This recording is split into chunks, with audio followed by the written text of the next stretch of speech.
Before independence, before the flags changed, before silence covered their names, there were the Harkis, Algerian Muslims who chose or were driven to fight alongside France in one of the bloodiest wars of the 20th century. They were promised protection. They were promised honor. But in 1962, many were abandoned, and tens of thousands were slaughtered. This is their untold story. To understand the tragedy of the Harkis, we must return to 1830, when France invaded Algeria. Over the decades, Algeria became more than a colony. It was declared an extension of France itself, 3 departments of the French Republic, where millions of European settlers lived alongside the indigenous Muslim majority. But equality was a lie. Algerian Muslims were French subjects, not citizens. They paid special taxes, faced land confiscations, and were excluded from political power. Resentment simmered. By the mid-20th century, the call for independence was rising, inspired by the global wave of decolonization after World War II. In 1954, the National Liberation Front, the FLN, launched a coordinated uprising. It was the start of the Algerian War of Independence. The French army needed manpower, and in the chaos, they found it, among Algerians themselves. Who were the Harkis? Harki comes from the Arabic word haraka, movement. It became the term for Muslim auxiliaries recruited by the French army. They were not regular soldiers. They were local men, often poorly equipped, used for patrols, intelligence gathering, and counterinsurgency. Why would an Algerian fight for France? For some, it was poverty. The army paid a steady wage. For others, it was protection. The war tore apart villages, and siding with the French could shield a family from FLN reprisals. Some had old ties to the French administration, others had feuds with the FLN, and some simply believed in France's vision of Algeria's future.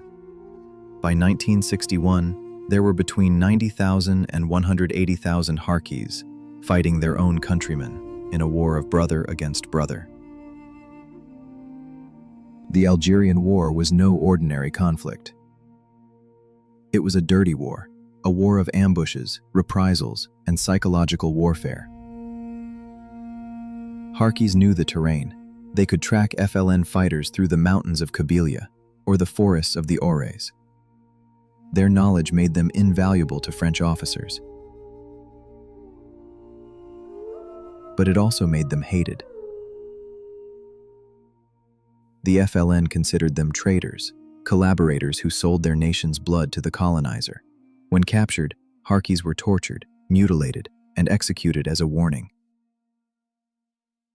Villages were torn apart, families divided. In some places, a father fought for France, while his son fought for the FLN. The war's brutality escalated. Between 1954 and 1962, hundreds of thousands of civilians died, and the Harkis stood in the crossfire. In March 1962, the Evian Accords ended the war. Algeria was free. But for the Harkis, peace meant danger. The FLN declared them enemies of the nation. France had promised to protect them, but Charles de Gaulle's government, eager to exit the war, ordered the army not to evacuate them in large numbers. Many French officers were heartbroken. Some disobeyed orders to smuggle their Harkis to safety, but tens of thousands were left behind. What followed was a wave of vengeance. In villages across Algeria, Harkis were rounded up. Men were beaten, burned alive, or executed by firing squad. Some were slaughtered in front of their families. The death toll is still debated. Estimates range from 30,000 to more than 100,000. Their bodies were buried in unmarked graves, their names erased from memory. Around 90,000 Harkis and their families managed to reach France, often thanks to French officers who defied government orders. But their welcome was cold. Most were sent to remote camps, Rivesaltes, Saint-Maurice-l'Ardoise, Bias, surrounded by barbed wire. Conditions were harsh: inadequate food, poor sanitation, freezing winters in unheated barracks.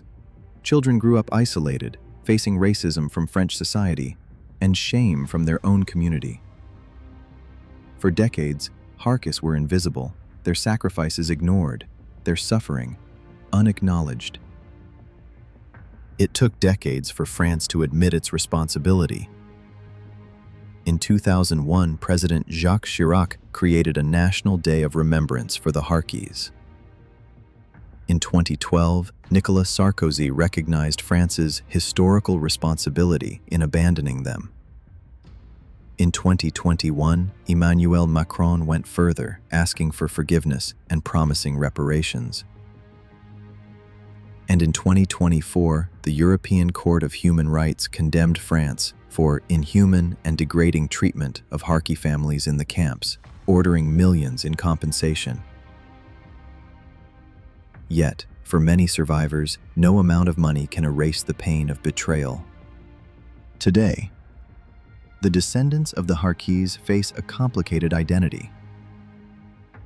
In France, they fight for recognition. In Algeria, they remain stigmatized. Some dream of returning to their ancestral villages, but fear hostility. Others embrace their dual heritage, seeing themselves as a living bridge between two nations bound by history and by wounds. The story of the Harkis is not just about Algeria, it's about loyalty, identity, and the cost of war. It is a warning that those who serve in the shadows of empires are often the first to be forgotten. In the fields of Algeria, unmarked graves still hide the remains of men who fought and died for a flag that abandoned them. In the suburbs of France, elderly Harkis sit quietly, their medals tucked away, their stories fading. History may forget their names, but we must not. They were fathers, brothers, and sons. Algerian by birth, French by duty, and forever. Forgotten warriors.